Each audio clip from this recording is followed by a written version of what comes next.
Hey, Jim. Jessica, oh my goodness, I didn't see you there. What are you doing? I'm trying to beat your score at Snake, that game you showed me. Well, good luck. I think the only thing that you're going to beat me at today is fun facts about this beautiful wilderness area.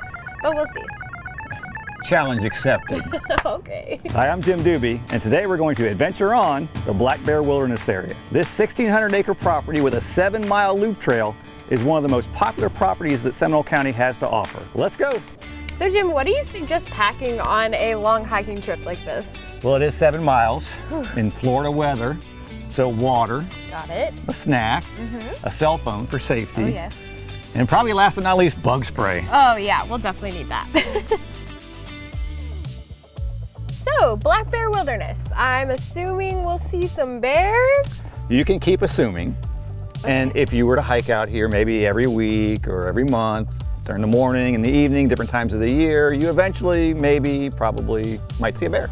Oh, okay. Well, that's reassuring. If we do see a bear, what do we do? Are they dangerous?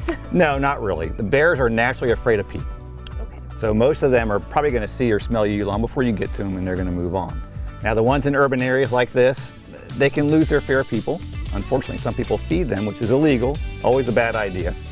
But if you were to see one out here, if it was off to the side, you could just keep an eye on it, maybe make some noise, clap your hands, wave, and it would probably move away, and then just keep going. Wow, I can barely contain my excitement. Maybe we'll see one, who knows? So now we're leaving the boardwalk and we're on the levee. Oh, okay, wow. So it might not be obvious now. If you were to look, you might be able to see the watermarks, but when the St. Johns River is at flood stage, the area off this levee is flooded. Wow. So really the only way we can have a trail out here is this old levee system. And that's pretty deep. It is. So You're pretty probably, high out here. 10, 12 foot above the surrounding ground. Wow, So it makes for a nice trail. that's crazy.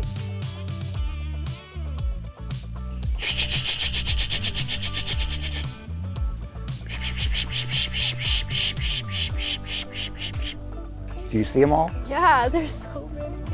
It's like you're Snow White. So Making all the woodland creatures come to you. now you know how to fish in the woods. Ah, I do now. So this time of year, we have what they call neotropical migrants. These are all these little warblers and finches and so on that migrate through Florida. Some of them stay here, some of them keep migrating further south. So you're gonna get this reaction if you start fishing in the woods, hopefully, if there's a flock around, and a lot of times it's a mixed flock. But what that is, it's an alarm call. So if a little bird sees a snake or a cat or a little owl sitting in a tree, they'll get around it, they'll start pishing, squawking at it. Sometimes they'll even try and mob it and drive it away. That's so cool. Yeah. Most of those were warblers. Aw. Oh, watch your step. Ew, what is that? Well, that's called scat. Oh. That's a fancy way of saying it's poo, animal poo. And that's probably from a bobcat. Oh, there's bobcats out here? Yeah. Bobcats, bears, and alligators. Oh, My. fun. All the big trio. So the way you can really tell it's a bobcat is it tastes a little saltier than fox cat. Just kidding. Well, I'll take your word on that one. Wow, this is beautiful. Isn't it? It is. Yeah. So is this part of the river or? Well, this is the floodplain. So that's the levee. This boardwalk connects to portions of the levee. Cool. So it's a good spot to see wildlife. Some Sometimes lizards. alligators and otters. Sometimes we see otters. Aw.